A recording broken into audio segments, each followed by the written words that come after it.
The Other Side of the Wind, what is that? Orson Welles' last movie. Everything else I've ever done has been controlled, but I want to go further. It's a story of the last day of the director's life. The darling of Hollywood who fell out of favor. Wait a minute, that's Orson. Is it? Orson, is that you? Everybody will think it's autobiographical, but it's not. Yeah, bullshit. Whoa! Start the show!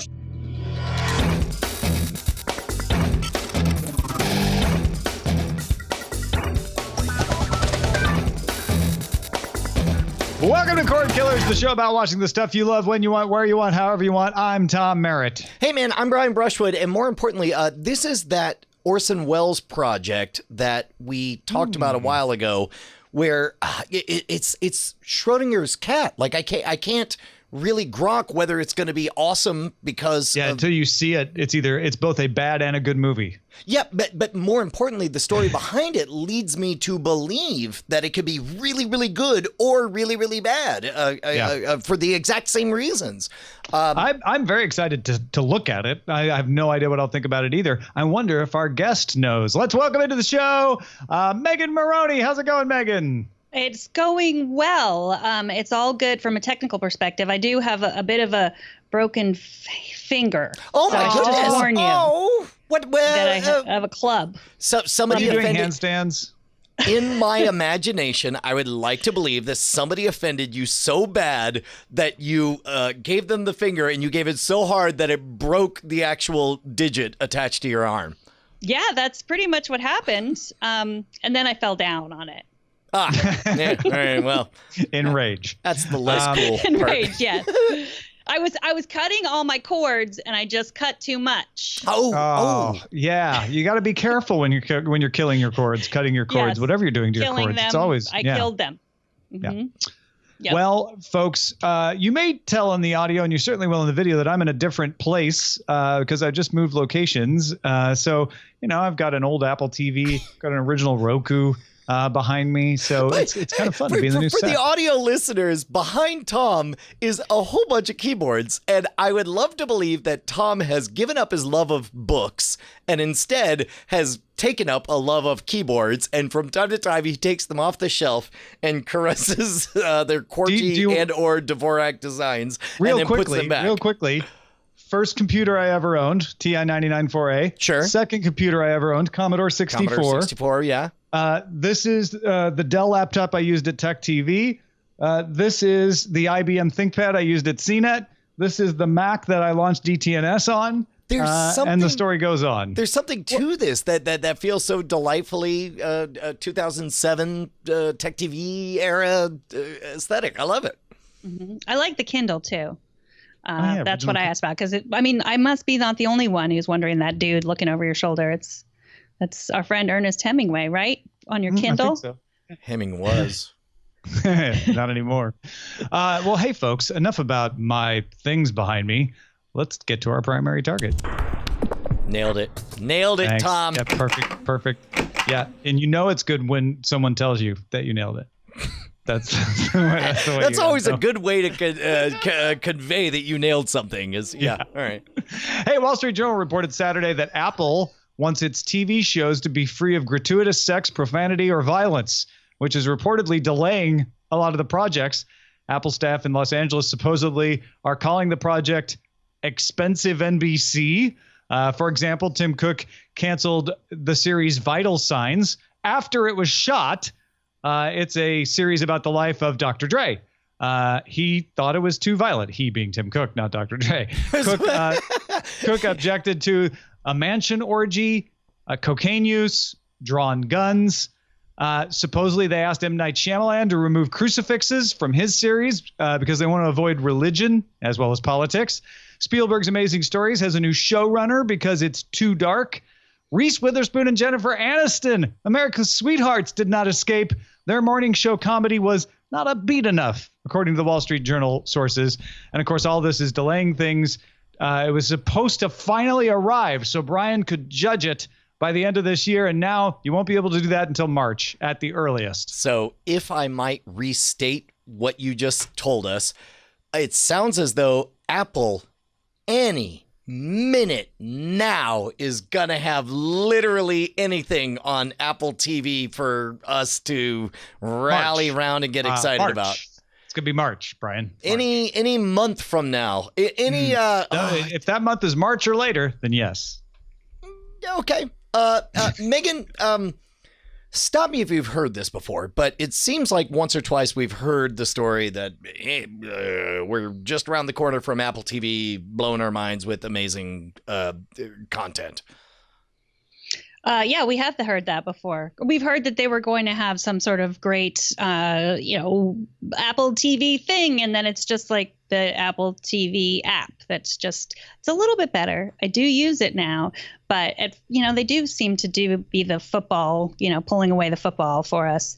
But this is just weird. They're the Lucy to our collective Charlie Brown. Is that what you're saying? Yes, exactly. They are the Lucy to our collective Charlie Brown, pulling the football. Well, But yeah, and I don't get this. Like, do people complain about Netflix because they have adult programming ish on it? I mean, I don't know. Like, they have both, and I like it. Now, but Disney is doing a family-friendly streaming service. So the norm is Netflix, HBO Now, AMC, FX. Maybe it's smart for Apple to push itself over into a more family-friendly space. Specifically, I do think there is something to the move of if, in general, people are moving in a one direction, zig where everybody else is zagging, right? And if this is the case, if Apple truly wants to take on Netflix, and Netflix has a reputation as being a risk taker, HBO has a reputation as being a risk taker, then they're like, okay, well, we'll show them. We're going to be non-risk takers.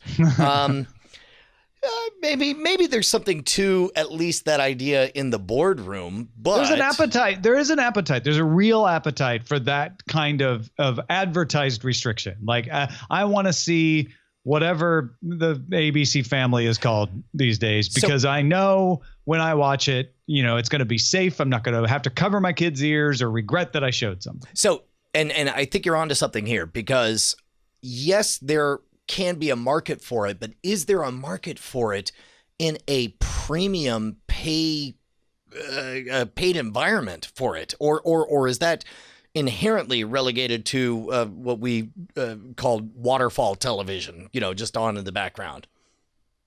Well, what you're saying, Tom, is right. Like there's a market for somebody else parenting my children for me. So like I don't have to. I can just say, oh well, I know if I go to Apple, I know if my kids go to Apple, they're not going to see any sex, they're not going to see any drugs, they're not going to see any violence. I don't have to think about it. I can go upstairs in my bedroom and watch Game of Thrones by myself, and they can watch Apple content. But I hate that. Like, I hate that. I really do, because I think that's what they've done with the movie theaters. Like, the movie theaters are all big superhero movies, family friendly, because that's the only thing we'll pay for. And I agree, like, as a family of 5, like, if I'm going to, go to the movies, we will usually do it, all 5 of us. And I have 15 and 13-year-olds, so we'll see pretty much everything, like, at this point. But when they were younger, sure, like, I appreciated this stuff. But when I'm home, I want to watch Sharp Objects. I want to watch Westworld. And if they're not going to provide that for me, like, I don't know that I would pay for that. But this is no different than NBC. I think that's why they call it expensive NBC. Like, you have a choice. You can watch HBO. You can watch Netflix. It's not like there's a lack of that kind of content out there. But I don't pay for NBC, and what she's saying, Tom, what she's saying. That's what I'm saying. But people pay for Disney Channel. Well, and so that plays into the heart of my question is yes, there is a space for family-friendly, super bland waterfall television content or whatever. Maybe there's even a place for expensive NBC, but what is it that justifies the expensive part of it? We're all assuming, expensive NBC, I assume, refers to the fact that it is expensive to produce. It may not cost you any more to watch. It may be if you've got an iOS device, got a tvOS device, you can watch it for free, in which case that objection of I have to pay for it would be gone. Well, I think that there's some real garbage kids TV out there, like total garbage. Like, I'm not talking about garbage like it has violence but it's just garbage. It's not creative. It's not funny, but like kids will watch it because they're kids, especially like I know my kids did because they didn't get a lot. So it's like if they found their way into whatever, like bad animation, they would watch it. So I guess that there's a place for like Pixar style animation versus. But this something isn't. I'm not. else. I'm having a hard time, I guess, making my point. It's not about kids' TV. It's about family-friendly TV. And some people really want that. Some people want, and it's not even waterfall TV. They're like, I want to sit down and pick a thing to watch and have a selection that I know is safe. What's funny is I continue to defend this line of questioning, but I actually think Apple's making a huge mistake here, and I don't think that's why they're doing it. Like, I think there is a reason to do that. I think that's fair for a channel to say, oh, we're going to pick that and serve that part of the audience. But I think Apple's only doing it because they're afraid of it impacting their brand, not because they're making a conscious decision to serve an audience who wants that kind of content. So two things. Number one, from the chat, somebody points out, oh, yes, there's some mindless trash out there for kids. Specifically, like we know the whole phenomenon of like basically unboxing videos for kids where it's just like toys, like here's colorful things moving or what have you. Separately, I feel like there was a fantastic article in Wired about the failure of Duke Nukem Forever. And ultimately, the article laid the blame on the fact that the company making Duke Nukem Forever had more money than most companies, and as a result, kept stopping itself from making compromises in getting product pushed out the door. And a side effect of that was that it just stayed in this continuous bloat cycle. And by the time they had something that was almost good, the game engine was already out of date. And we were like, well, we can't possibly release it now. It's taken too long. I feel like we're seeing some version of that from the world's richest company, right? Without the risk of the game engine running out, I suppose. I guess if they delayed too long, 8K would come along, and then they'd have low res. But well, they can afford a little more delay here. The version I'm thinking of is they have a brand, and they know they only get to push the "Hello, we're finally here. It's me, Apple TV," that thing you've been hearing about for 12 years. They only get to push that button once. And I think there's some amount of like, ooh, we almost screwed it up when we did Planet of the Apps. And we almost screwed it up when we did whatever this other thing is. Carpool karaoke. Yes, yeah, exactly. Oh, that was too tepid of a acquisition for that. I mean, maybe I'm talking on my butt on this one, but it seems like they're a little bit hemmed in on what they can go for. And now they're at the point where they need a home run. And it feels like all of the content decisions we've heard so far have been largely fear dictated. I guess from a broader perspective, one of the things I like least about Apple is their arbitrary decisions that they make in the App Store when it comes to content. Like, they're very arbitrary. We're not gonna, include guns here, but we will there, and we're not gonna include anything that mentions marijuana. And it just feels like it's someone's making these decisions. We don't really know who, and that's what it feels like would be in this situation, to have the streaming TV service be the same way. Like these random choices as to what they've decided are appropriate and not appropriate. Like, we don't really have choice in the App Store. If you have an iPhone, you've got to deal with the App Store. But I have choice in streaming TV. And if they're going to be making these same arbitrary decisions, I'm going to choose probably not to pay for that service. Yeah. And again, maybe that's right. Maybe that's fine. Maybe what they're trying to do is create a safe, free haven. I mean, they're doing shows like the M. Night Shyamalan. Yes, they said take the crosses down from the wall. We don't want to be avowedly religious and court that controversy, but it's about dealing with the death of a child. So, it's not like they're not doing. They're doing all like bland programming. They're just not wanting to go HBO. They're not wanting to go even FX, it sounds like. So I don't know.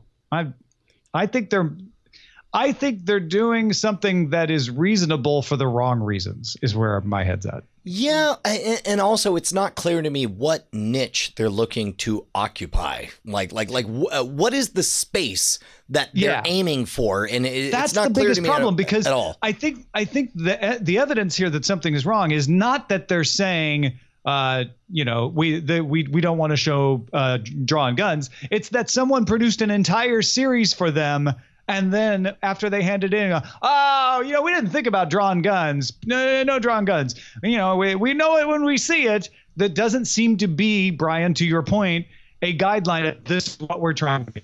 That seems like it turns out that there is strength in compromise. There's strength in a deadline, and there's strength in getting product out the door. And they failed to get product out the door, and they failed to fall in line behind it because, you know what? It's now finally Thursday and we got to do something. So let's be those guys who are standing behind this. Yeah.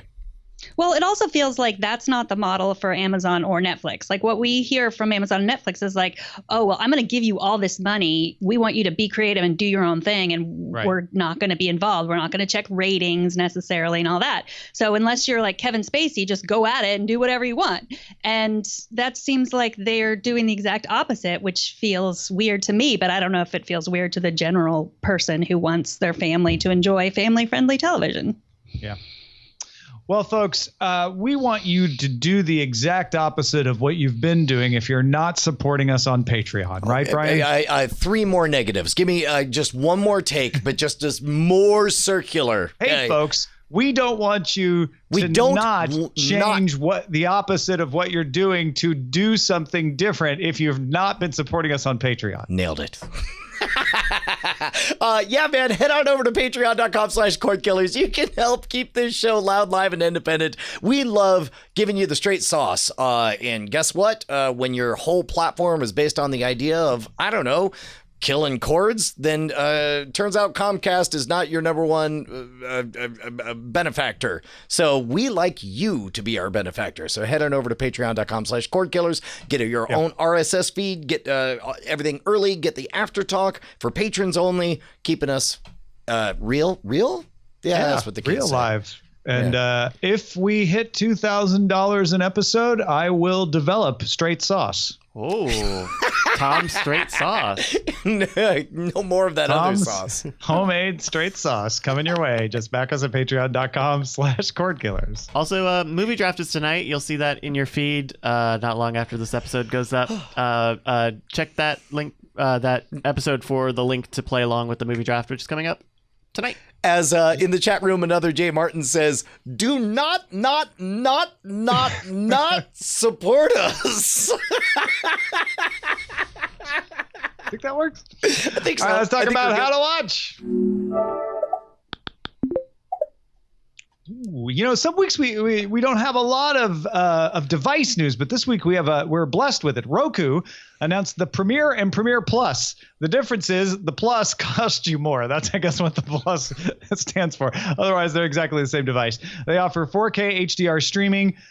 If you buy it at Walmart, it's the Premiere and it costs $40. If you buy it not at Walmart, it's the Premiere Plus and costs you $50. But either way, it's actually really cheap. You lose an Ethernet port, but you get 4K HDR streaming. You got 802.11 and Wi-Fi. Both are available pre-order right now, shipping in October. Roku also announced it'll begin supporting Google Assistant in the next few weeks, meaning in addition to Roku's own voice control, you'd be able to control your Roku from your Android phone or Google Home device. And Roku said it's going to start bundling on higher quality JBL headphones. If you buy the Roku Ultra, they're not going to raise the price or anything. They're just giving you nicer headphones. Are these quite literally the exact same device, just at 2 different price points with different names? I have not been able to see a significant difference between them. Okay. The ability to accept voice commands differentiates the Premiere Plus from the Premiere. The Premiere Plus comes with the Roku's voice remote, allowing users to press a button and say voice commands. So you can control the Premiere with Google Assistant. You just don't get the voice remote. Finally. Okay, there's your $10 difference right there. And the Premiere Plus is the one that's a Walmart exclusive, not the Premiere. Yeah, that's the no, sorry, it sounds like the Premiere Plus is what you get not at Walmart. Well, it says right? Walmart exclusive, Roku Premiere Plus. Oh, well, then in that case, that makes even less sense. That's like having a luxury diamond edition available at a gas station, but meanwhile, the regular one is you go to the dealership. That's weird. Yeah. The Plus is a Walmart exclusive. This is a brand that's associated with unattended toddlers at 3 a.m. But think about it like this: like the Roku people who go and buy Roku probably expect there to be a voice remote, and if they're going to Walmart to buy it, like you don't want people to accidentally get the cheaper version that doesn't have the remote that people expect from Roku, right? Yeah, I guess, but of like all the places at Walmart, that has to be some kind of like bulk buying, like we got 1 billion of them, so therefore just give us the better name for it or whatever.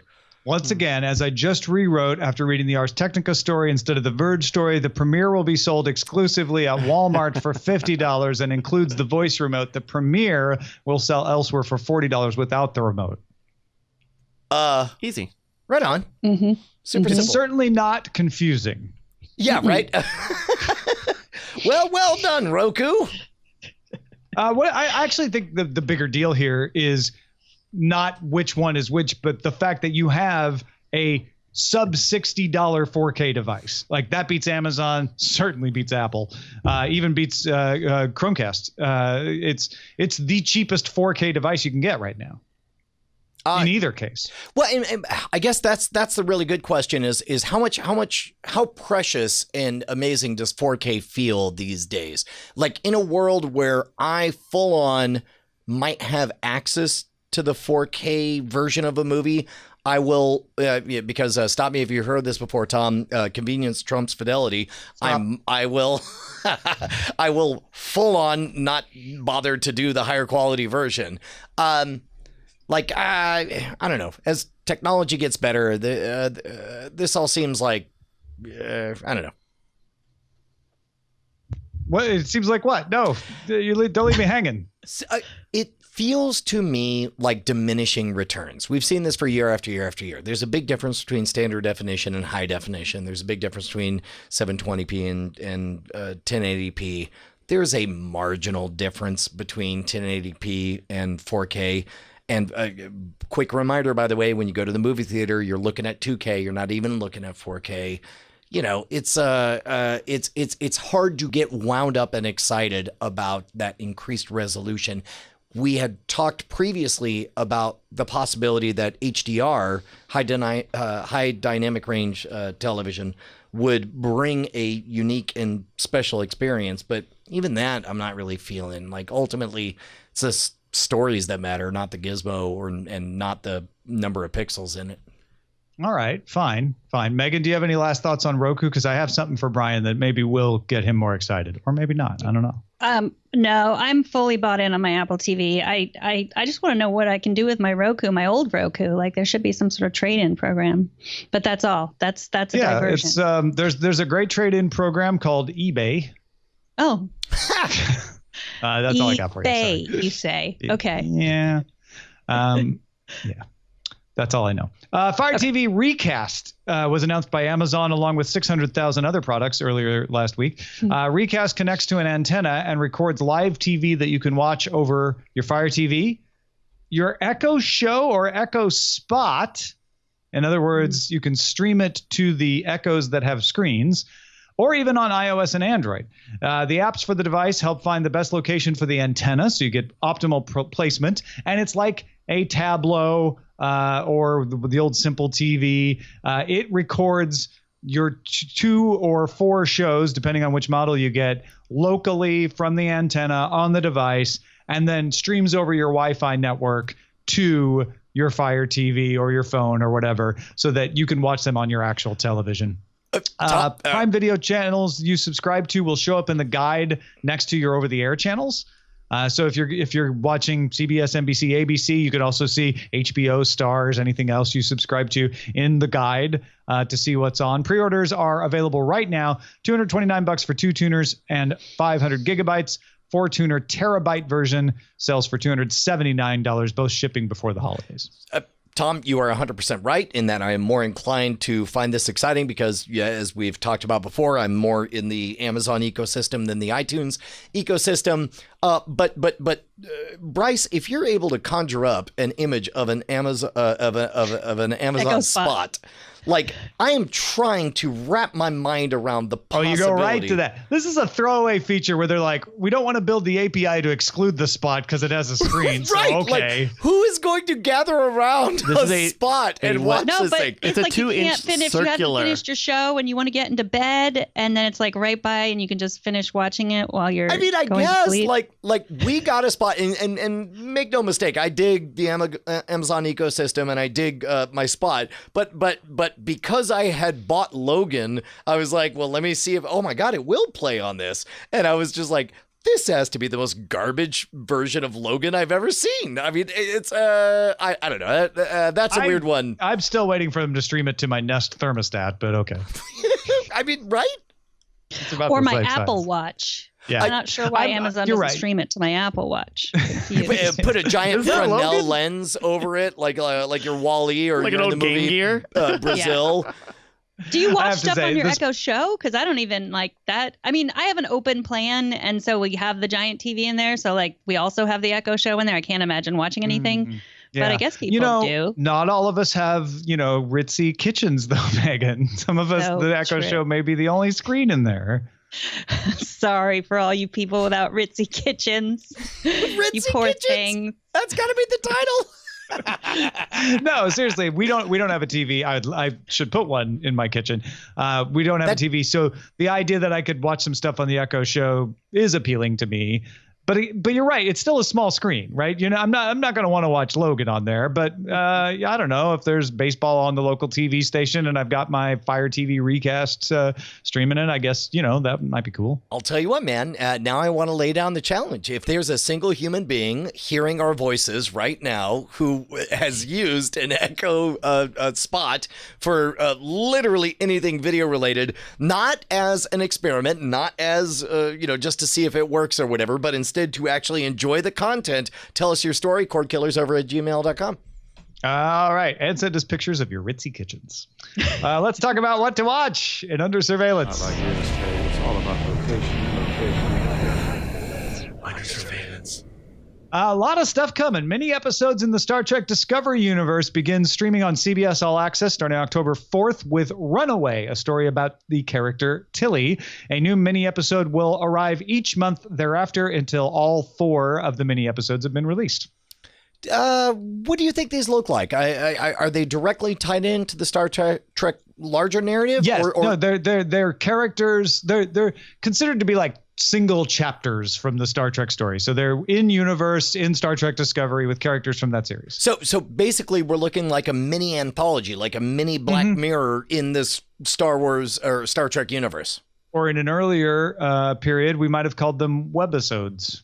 Yeah, but man, that word does have a taint about it, doesn't it? Yeah. Interesting. Do we know how long these are? Are these full-length episodes? They're like 15, I think. They're not full-length episodes. Huh. New Doctor Who season 11 trailer came out in advance of the arrival October 7th. I don't know if you guys are excited. I am super excited. This trailer looks amazing. Everything about this looks amazing. It's I think for the 3rd time in my life, I'm gonna get. You're gonna give it a shot? Yeah, I'm back. What about you, back Megan? into Doctor Who? No, I watched maybe 2 seasons ago of Doctor Who, and I enjoyed it okay. It was certainly family friendly, but I didn't love it. Maybe it should exist as an Apple original. Yeah. Is what you're saying. It's also intimidating, like when you start something like Doctor Who, and you're like, I couldn't, even if I lived forever, like I could never watch every episode. No, it's not for the completionist, for sure. No. So yeah, I think that I felt too anxious starting it in my 40s. Gotcha. Jodie Whittaker's so good in Broadchurch, though. I just can't wait to see her as the Doctor. 10-episode season of The Haunting of Hill House premieres on Netflix October 12th. That's not family friendly. Yeah, you're Good. certainly correct about that. Yeah, right on. Horror is one of those weird genres where it's like you either dig that space or you don't. And it feels like it's having a wave right now too. There's a lot more horror coming out, I think. Well, I remember like roughly 10 years ago there was this wave of like, oh no, don't you realize that horror is a place for secret social commentary? And maybe we're getting back to that with I don't know, stuff like The Purge and all that stuff. Daredevil Season 3 premieres October 19th. New trailer shows Matt Murdock wanting to let the devil out. He's not going to live by a code anymore, apparently. Okay, that's a weird thing for a Catholic schoolboy to say, but he quoted Deuteronomy, which is Old Testament, but still, he justified it. Hashtag justified. All right, right on. Justified. But Megan, are you still watching any of those Marvel series? Nope, I'm not. They're not family friendly enough. No, they are. They, yeah. I just no. None of the Marvel TV has never gotten me. I like the movies, Gotcha. not the TV. I think that means I'm not a real Marvel fan. There's no shame in that. Not everybody. No, has. I'm not ashamed. Yeah, you should. I'm not ashamed of my Ritzy kitchen or my non-Marvel You should be. You should TV. be proud. I feel bad. I wasn't trying to kitchen shame you. You kitchen shamed me. New Ralph Breaks the Internet trailer is out. Movie arrives November 21st. Shows Ralph and his friends going to the internet and finding things. And actually looks really good. Yeah, I actually haven't seen this, but we're now close enough to this that I suddenly lose interest in anything that I suspect that all of the trailers will have surprises that I'd rather enjoy in the theater than on the small screen on my Echo spot. Gal Gadot is one of the voices, just so you know. Ooh. And Cary Fukunaga, the True Detective creator, will direct the next James Bond film. They even put a date out, February 14th, 2020, starring Daniel Craig, who at one point said that they'd have to light him on fire or something to make him play James Bond again, but I guess they paid him enough, so he's coming back for one last time, and that might be the last time.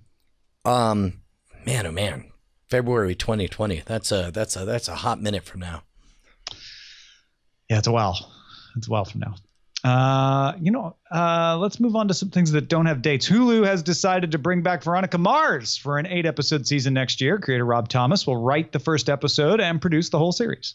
How different is the character? Because I only watched like half an episode of Veronica Mars once. Well, we used to be friends a long time ago. I don't know what she's like anymore. I want to believe that it's kind of like the good place. Like I want to believe like she just suddenly starts solving crimes while in the afterlife. There was a Veronica Mars movie. It was watched while I was in the room. I don't remember anything about it. Okay. Somebody describe for us what Veronica Mars looked like. Cordkillers@gmail.com. Jordan Peele will host the reboot of The Twilight Zone. He's been producing it for CBS All Access, but now he's going to be the Rod Serling. It's set to arrive in 2019. That sounds awesome. Yeah, I'm excited about this too. I looked through the list and I have to say this is the only thing I'm really excited about. Aw. I'm sorry. I mean, really excited.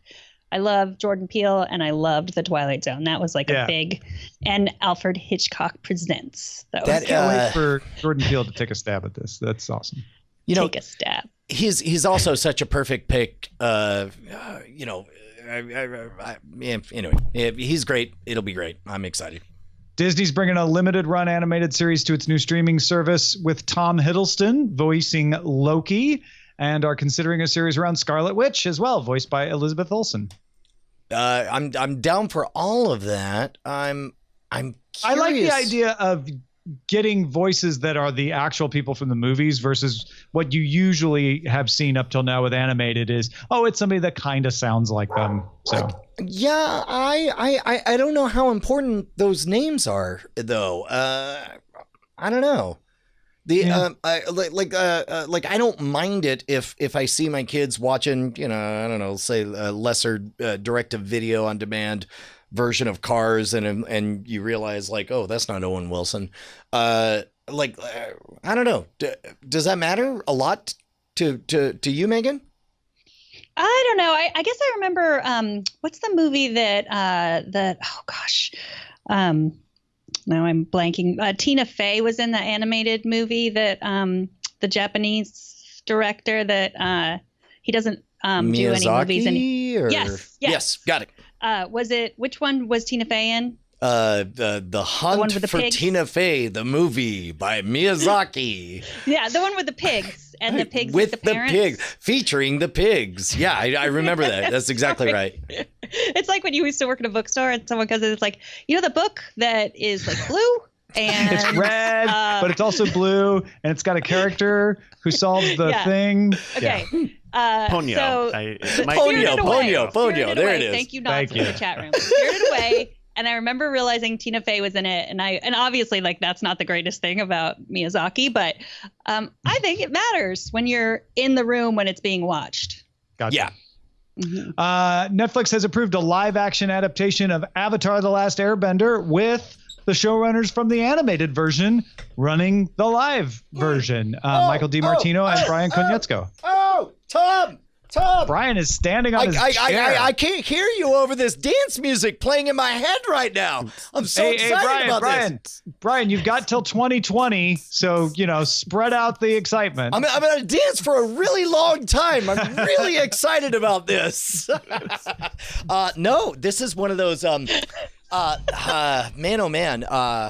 For anyone who's watched anything I've ever been on ever, then you're probably aware that I'm a pretty big fan of Avatar: The Last Airbender. The idea of the actual showrunners who have already demonstrated that they have a relationship at Netflix and tend to be good stewards of that content and know how to tell stories. Also, I'm going to guess are familiar with the source material. Could not be happier about all of this.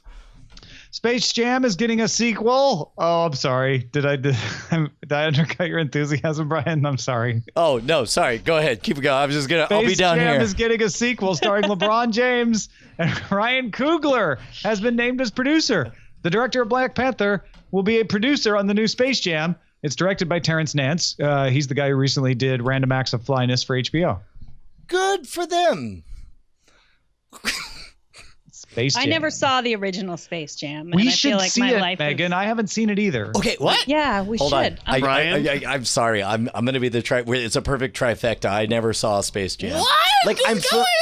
I'm familiar with all the memes. Oh, me too. Yeah, absolutely. Yeah. But sorry. You know when I say that I've never seen Star Wars, this is me to all three of you right now. You've never seen Star Wars? Not the original, not the first two trilogies. No, legit point. Okay. We're bad people. Yeah, In fact, maybe we could do like as a special bonus thing for the patrons, we could sit down and just open up a Skype call and we'll just watch and live commentary Space Jam. I would love to be part of that. That would be great if you joined us. That'd be awesome. I would love to do that. And maybe, I'll watch it on my big fancy TV in my kitchen. In your ritzy kitchen, yeah. I Or can you get have to ideas watch for it my on your redesign. Echo spot. Yes, you gotta have it on the spot. If the chat is to be judged, that is warmly received. All right. Okay, good. I'm in. Real quickly, Marvel hired a director for the Eternals adaptation. They're going to make a movie based on the Eternals. It's part of the Marvel Cinematic Universe, and the director is Chinese director Chloe Zhao. Is the Eternals are those the ones that live like up on the moon? And there's the dude whose voice is like a thunderclap and. I think I only read the reboot Eternals that Neil Gaiman wrote. I don't know if I read the actual Jack Kirby. Yeah. Here's the good news: is we're now at a place where there's so much goodwill. I don't even know.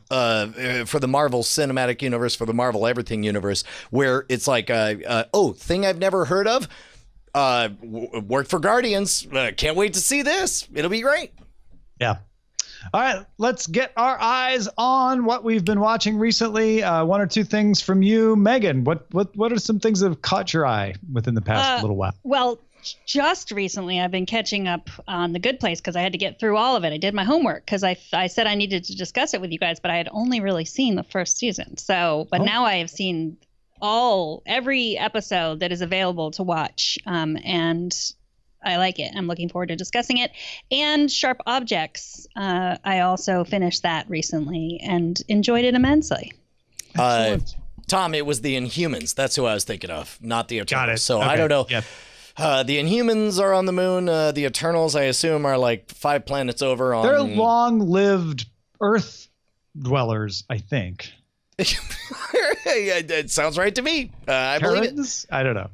Brian, what did you get anything in your eyeballs recently that you want to talk about? I made a nibble on season 2 of Ozark. I got a lot of watching and catching up to do, and of course, we'll talk about Better Call Saul. I got a preview of The House with a Clock in its Walls, and I found it good. it was good. Oh. Yeah, had some great moments, but it was mostly good. It looked a little Apple TV-ish, which is to say, very family friendly. Very family friendly. Also, kind of predictable. Not bad. I love Jack Black and I love Cate Blanchett. I think that's why I had a good time, because they're great. They're two of my favorites. But there was nothing in it that made me go, oh, wow, I didn't see that coming. That was unexpected. It was all not on rails perhaps, but the kind of thing where if you've seen this kind of movie before, you can kind of guess where they're going to go. Not on rails, but perhaps a bit numbers were painted. Yeah, possibly. Also watched, because we were so exhausted from moving, Eileen found Spectre, I think on Amazon Prime, like one of those things where like it flashed in front of her and she's like, fine, great. We haven't seen it.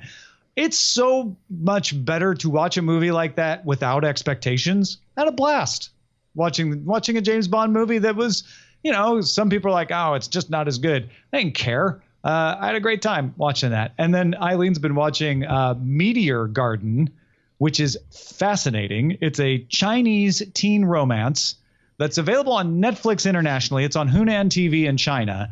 It is a reboot of Meteor Garden, the Taiwanese series from the 90s that was spun out into Japanese and Korean versions.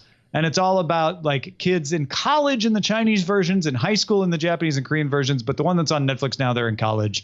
And it's just typical teen romance I stuff. would love to believe that this is like a high school drama between two gardens and one of them has more meat than the other. It's about four boys that are like super Thank you, Megan. exciting, special, talented boys, and they're called the Flowers. They're in the group 4F because they're but there's no validated for the draft. Man, which one is Meteor though? They're all flowers. I don't know where the Meteor. She's the Meteor. I guess the girl character. Meteor. Oh my goodness. I have an important question to ask about the TV that Eileen watches. Is she allowed to discuss that with you? Like, if she wants to like work something out, she knows you're not going to see it. Like, do you let her spoil it for you? Spoil it for me, as in tell me about it? Yeah, like, I mean, you have your own TV. Probably she has her own TV. Like, if she wants to talk about it, do you guys talk about TV that you don't watch and let her spoil it all for you? Sometimes. Usually it's because she's watching it in front of me. So with Meteor Garden is a good example. I sat down. I'm like, what are you watching? She's like, oh, it's Meteor Garden. Let me tell you what's been happening. If it's something that I really want to watch or she really wants to watch, we're usually pretty good about waiting to watch it with the other person so we don't get spoiled. Yeah. That answers my question. Right. That answers all my questions. That does it. Wow. I feel like the answer was inadequate to that purpose. But because I sort of like there's shows that Marco never watches, my husband, and like Shameless, but like sometimes I need to talk about him, and then I spoil it, but I kind of want him to watch it, but I know he never is going to. If it's one where I'm like, I'm probably not going to watch it, or I'm certainly not going to have time to catch up, go ahead and I'll say, go for it. Tell me what's going on. And every once in a while, I'll end up getting into it and start watching it too. That's happened a couple of times. All right, Bryce, what are you on the lookout for? I swear that I picked this letter before this episode started, but we have some. Is it Meteor Garden? We have some mostly family-friendly picks today. The letter writes, "Hi, gang. Oh, more drugs. My family, 4-year-old, 10-year-old, a 13-year-old, a 16-year-old, and a mom and dad all watched The Dragon Prince Season 1 on Netflix this past week. This just came out. Everybody in our family enjoyed watching it, and we ended up binging the whole season in 2 sittings. While the animation was a bit choppy at times, the overall story was pretty good, and I would recommend it to anyone looking for a family-friendly show. We also watched Next Gen on Netflix, which we also all enjoyed. There was an instance of a character being murdered / vaporized by the antagonist. And also the main robot understands what the family's dog is saying / thinking. And when they let you hear what the dog is saying, he uses profanity, which they bleep out, but he uses a lot of it. So if parents are sensitive to that, keep that in mind. Keep up the great work. Sir Z-Man. Hey, thank you, Sir Z-Man. Both The Dragon Prince and Next Gen are Netflix originals, and they are streaming now. The Dragon Prince, my 14-year-old daughter is super into, and she told me that it was, hopefully this is correct because I'm citing my 14-year-old daughter, but she said it was from the team that did Avatar: The Last Airbender. I believe it's from part of that creative team. Yeah, right on. Yeah. If you got something we should be on the lookout for, email us cordkillers@gmail.com. Folks, we do a lot of stuff to help keep us going besides doing Cordkillers and relying on your generous support. One of the things I do is write books, and I've got one called Gallium, which is about a woman who's stuck in a job that she loves, but there's a threat to that job, both from inside and out. And she discovers an incredible historical find only to have it suppressed. Will she survive? Will she keep her job? You can only find out by reading Gallium at tomsnewbook.com. Oh, God doggone it. I was about to say, look, I only buy books from really complicated long URLs. And now you're telling me that all I have to do is go to tomsnewbook.com and it'll suddenly take me directly to your latest book? Thanks to this man, Justin Robert Young, who created that URL. That's correct. I'm going to get Tom's new book.pizza. I'm going to go get it right now. Thank you. That's great. Nothing is better with pizza than a copy of Gallium. Shall we move on to the front lines? Yes, we should. Front lines! Walt Disney CEO Bob Iger told The Hollywood Reporter that it's his fault that we were getting one Star Wars movie a year, and he thinks it was a mistake. He said they are making decisions about what comes next after Episode 9 right now and will be more careful about volume and timing. Fun question. Let's play a fun game called Is the disappointment that that's too much or not enough? Like, that it was too much. They're like, yeah, that was wrong. He very clearly is like, we put too much pressure on putting stuff out too fast. Got it. Meanwhile, Amazon's Echo Show will start showing Hulu Live TV, the first live streaming service to work with the voice-activated display starting next month. Hulu Live announced it has more than 1 million subscribers now. Hulu has also announced a redesigned web version last week. It also comes to the spot, in case you were wondering.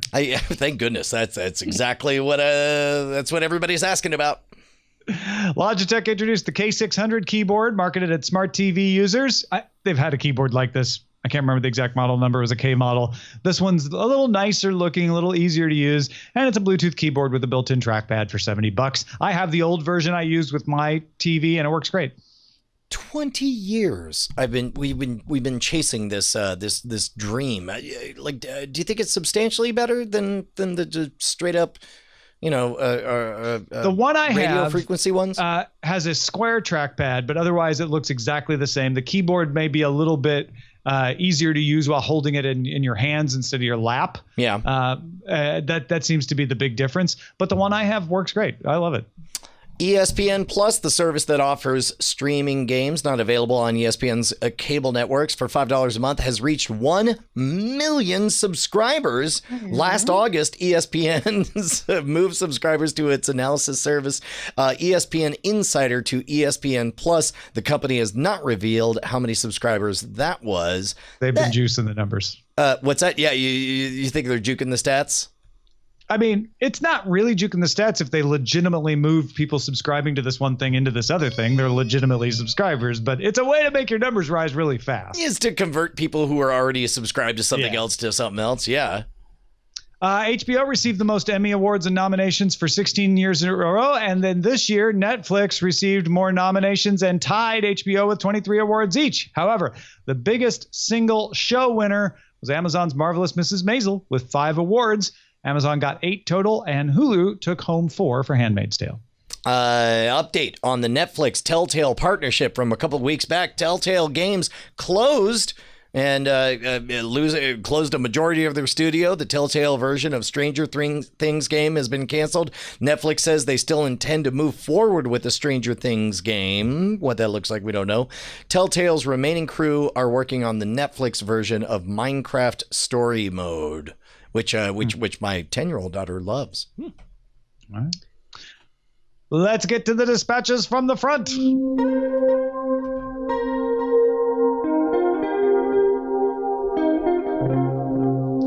Our boss, which is all of you, so all of you must have written this, wrote, "Hello, Tom and Brian. Last year I wrote in and told you about how I finally got a house, Plex Pass, and Plex Cloud. As a customer, I feel a bit betrayed or slighted by Plex getting rid of Plex Cloud. I signed up for a year of Plex Pass with the intent of possibly going lifetime because of the Plex Cloud service. Plex Cloud will end before my year is up. Staying with Plex Pass is a personal bridge I will have to cross when it comes time to renew. Now, my question to you or other cord killers, what is the best option for hosting a Plex server? I do not want to run it on one of my computers. I would prefer that it be on a wireless NAS or even going with the Nighthawk X-Ton router, which has the Plex server built in. Are there any other routers with Plex built in?"